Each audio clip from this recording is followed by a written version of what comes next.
Masayang araw, mga ka-PL! Sa wakas, umamin din si Senator Amy Marcos, mga kababayan, na nadala niya sa kapahamakan ang ating pangalawang Pangulo, Inday Sara Duterte. Nang dahil po ito, mga kababayan, sa naging diskarte ni Senator Amy Marcos noong nakaraang halalan, niligawan nila si Inday, ay pabalik-balik sila sa Davao City nitong kapatid niyang Bangag para pumayag lang si Inday na maging katandem ni Bangag noong nakaraang halalan 2022 at yun na nga ang nangyari. Naging magkatandem nga. Kaya ngayon niya palang inaamin, mga kababayan. 3 taon na po ang nakalipas. Kung hindi pa siya inendorso ng pangalawang Pangulo, no? Hindi niya aaminin na napahamak ko si Inday Sara. Ito yung video. Panuorin po natin, mga kababayan. Talaga nga naman itong aling ito, mga kababayan. No? Di ba? Sana noon mo pa ito inamin. Noong mga panahon na nagkakagulo na ang unit team.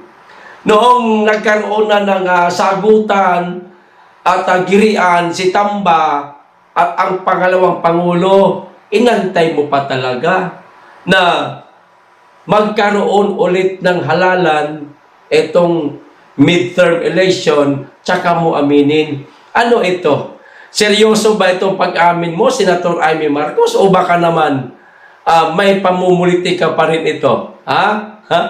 Baka naman talagang totoo ang sinasabi ng ating mga kababayan na kailangan mo ng boto ng mga DDS para maging senador ka ulit. Ito yung video niya, mga kababayan. Panoorin po natin. Pero bago ko po simulan, makikisuyo sa mga hindi pa po nakasubscribe. Baka naman. At paki-click na rin po ang notification bell para updated sa lahat ng upload. At huwag niyo pong kalimutan, paki-like na rin po at share ang video. Maraming salamat. Makikisuyo lang. Ito na. Pakinggan po natin ang kanyang pag-amin, mga kababayan, at ang iba pa niyang mga sinabi, tsaka po natin bibigyan ng reaction pagkatapos po nitong video. Okay?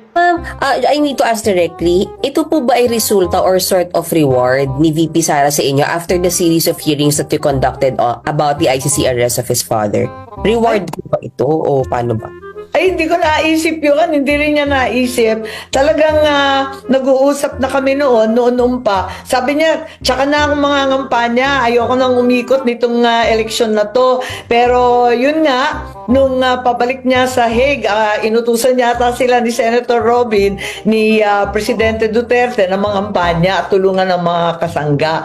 Yun ang nangyari. So, palagay ko, marami namang nagpapasalamat. Ako, higit sa lahat, walang paglagyan ng saya, pasasalamat at karangalan sa aking puso. Simulat sa poll, kaming dalawa naman talaga magkaibigan.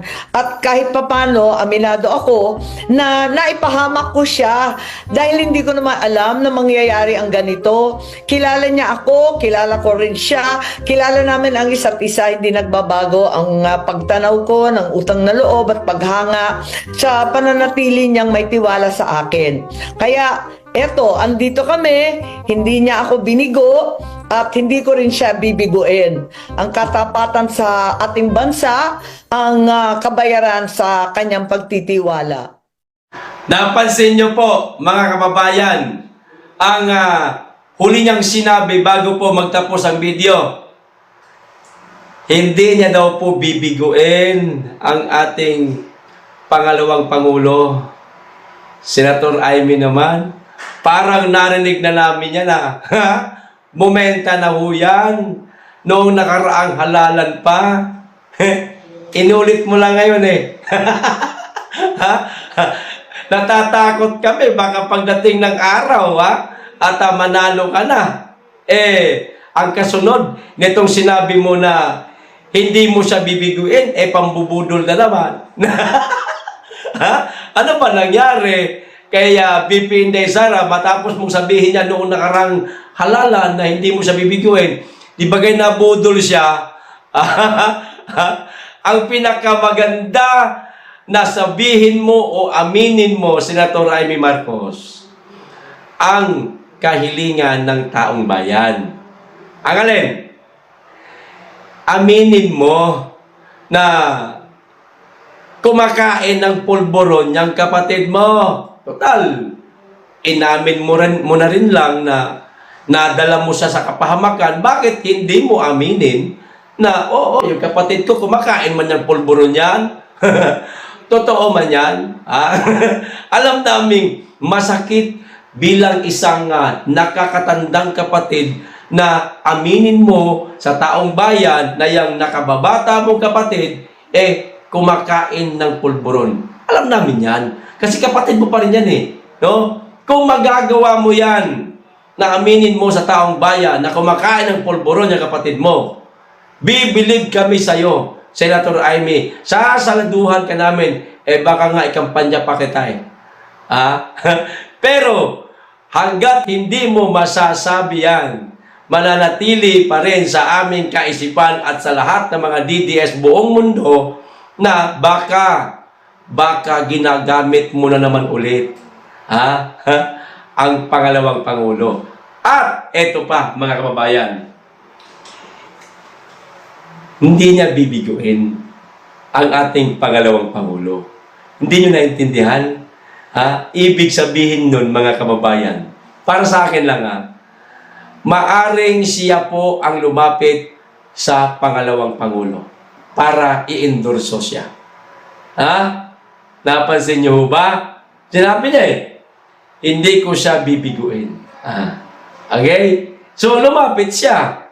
Nakiusap siya. Maaring lumuhod pa siya. Please, Inday. I-promote. I-endorso mo naman ako. Baka sakaling iboto ako ng mga DDS. Di ba? Mga kababayan. At, Senator Amy, isa pa, nakagustuhan ng taong bayan. Kahit na, wag mo na lang aminin, na kumakain ng pulburo ng kapatid mo. Pasimplihin na lang natin, Senator Amy. Total, alam naman namin na mahihirapan ka talagang aminin na kumakain ng pulburo ng kapatid mo. Ganito na lang. Bukas na bukas, o bago dumating ang halalan, total, ayan na, inendorso ko na ni Inday Sana, hikayatin mo ang kapatid mo na magpa-hair follicle test. Yan ang susi para pagkatiwalaan ka ng ibang mga DDS na baka sakaling mayroong maniwala sa'yo. Yang dalawa na yan. Alin yun yung una? Aminin mo na kumakain ng pulburo yung kapatid mo. Pero dahil masyadong mabigat yan at mahihirapan ka naman talagang gawin dahil kapatid mo yung parang ilalaglag mo, di ba? Etong isa na lang. Hikayatin mo na lang yung kapatid mo na magpa-hair follicle drug test para amanos tayo. Di ba, mga kababayan? Balikan ko lang po yung unang naging tanong sa kanya dito sa interview.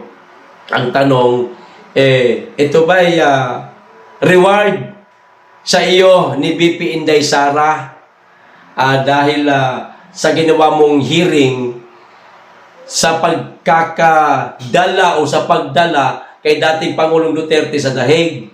Hindi niya raw alam, mga kababayan, kung yan ba'y reward itong pag-endorso nga sa kanya ni Inday. Wala daw siyang idea.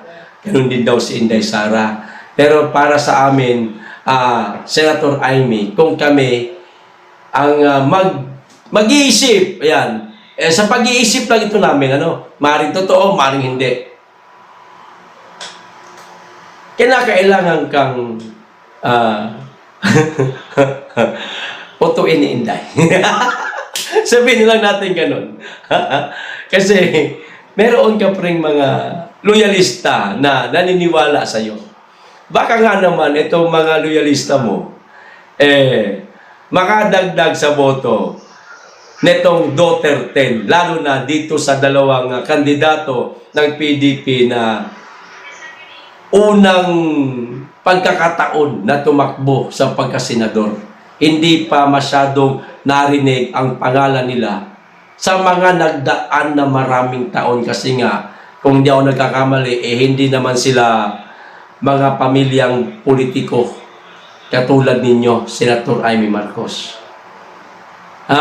Sana, total nariyan na rin lang, sana, tulungan mo etong mga taga-PDP. Sabihan mo yung mga loyalista mo, boto natin yung yung mga taga-PDP straight, para amanos na, ika nga. Total, inamin mo na rin lang na si Inday Sara nadala mo sa kapahamakan. Bilang ganti mo na lang sa kanya, inulungan ka naman niya, inendorso ka naman niya, syempre may sukli yan, bira naman. Wala namang libre ngayon sa mundo, di ba? May kapalit yan. Hikayatin mo yung mga loyalista mo na suportahan din ang PDP. Baka naman mamaya bulungan mo na sabihin mo huwag niyong iboboto yung mga PDP. Gagamitin lang natin si Inday. Nako, malilintikan na talaga kayo ng mga DDS. Di ba, mga kababayan? Ano pa masasabi niyo? Hanggang dito lang. Maraming salamat. Mag-iingat kayo lagi. At higit sa lahat, mahalin natin ang Pilipinas.